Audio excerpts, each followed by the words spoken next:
Você tem um negócio com a sua família? Familiares participam da sua empresa? Eu quero te apresentar algumas dicas que podem te ajudar muito na sua rotina empreendedora e evitar algumas complicações, seja complicações empresariais ou até familiares. Me acompanhe.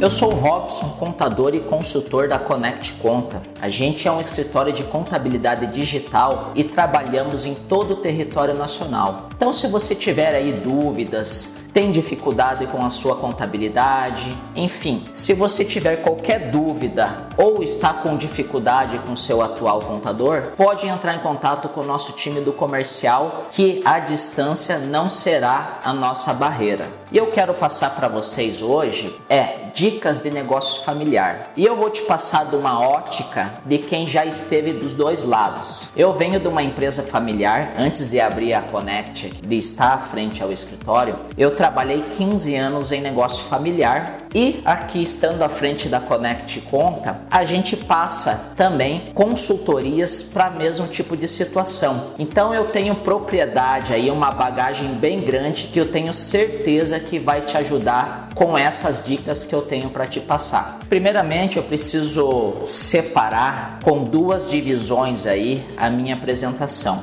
E ela vai ali desde funcionário familiar, empregado, seletista, e depois eu vou passar para um quadro societário. Esse familiar sendo parte do quadro societário, sendo um sócio, ok? Ponto importantíssimo. Nós temos que considerar um familiar ou indiferente do grau de parentesco que ele tenha com você como um funcionário. Então, esse é um ponto fundamental para você ter um bom convívio, tanto como empresário, empregador, como também na questão familiar. Porque é obrigatório um bom convívio, é seguir as leis trabalhistas. Então, pagamento de salário, benefícios como férias, 13º, todos fez hora extra, computar as horas extras, enfim, tudo de direito trabalhista, o seu familiar precisa ter esse direito. Por quê? Lembrando que indiferente dele ser um familiar, esposa, marido, filho, primo, sobrinho, ele é um funcionário. E as leis trabalhistas, se ele quiser questionar você,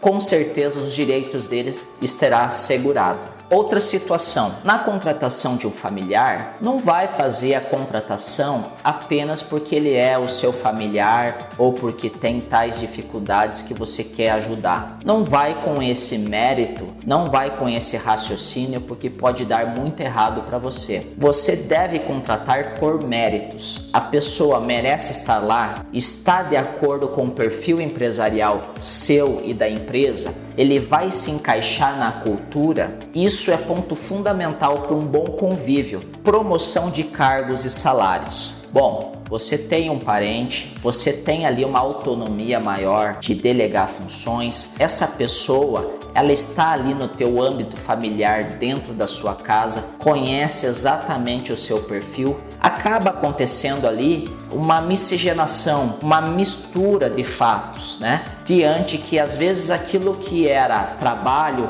já acaba subindo um pouco o cargo, a responsabilidade, e você na função de empregador, de empresário, de ver esse cargo, se está condizente com o seu resultado, se o teu familiar está entregando algo a mais, e se ele estiver, nada melhor do que você dar uma remuneração de acordo com o que ele está desempenhando na sua função. E se for um cargo de responsabilidade ou um cargo de confiança, você deve remunerar esse funcionário condizente com a sua função. Lembre-se que ele conhece muito bem a sua situação patrimonial, a sua situação financeira, ele sabe exatamente aquilo que acontece dentro da sua casa. Então, se você omitir dizendo que não tem condições, pode ter certeza que você vai desmotivar e muito esse familiar. Lembrando, falando aí de cargo de confiança, não existe ajudinha, não tem o favorzinho.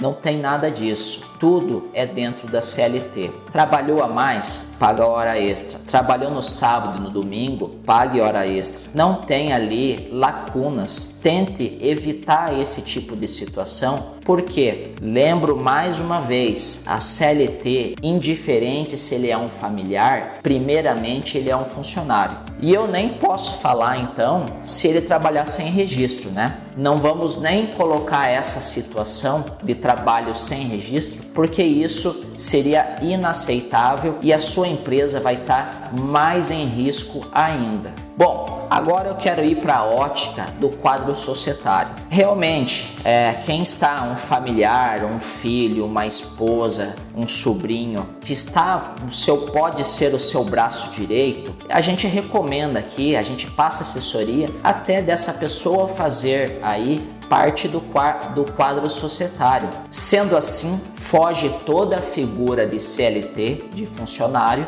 e passa a ser o seu sócio. E como que é feito essa migração de funcionário para sócio? Bom, os critérios são os mesmos. Primeiramente, a gente precisa desligar esse funcionário com uma rescisão e depois a aquisição de cotas, participação societária da sua empresa. Como que pode ser? Você pode doar um percentual ou você pode vender na participação de lucros ou, enfim, com a rescisão desse funcionário, ele pode sim comprar um capital social da sua empresa e passar aí ser o seu sócio. Sendo o seu sócio, aí sim vai mudar de figura, porque você vai ter um sócio e esse sócio, ele vai ter ali outras regras, vai ter outras modalidades que você, empresário, terá que se adaptar. Mas as dicas que eu dou aí para esse sistema já com um sócio é as seguintes. Ponto fundamental aí para o quadro societário, para o novo quadro, chama-se o instrumento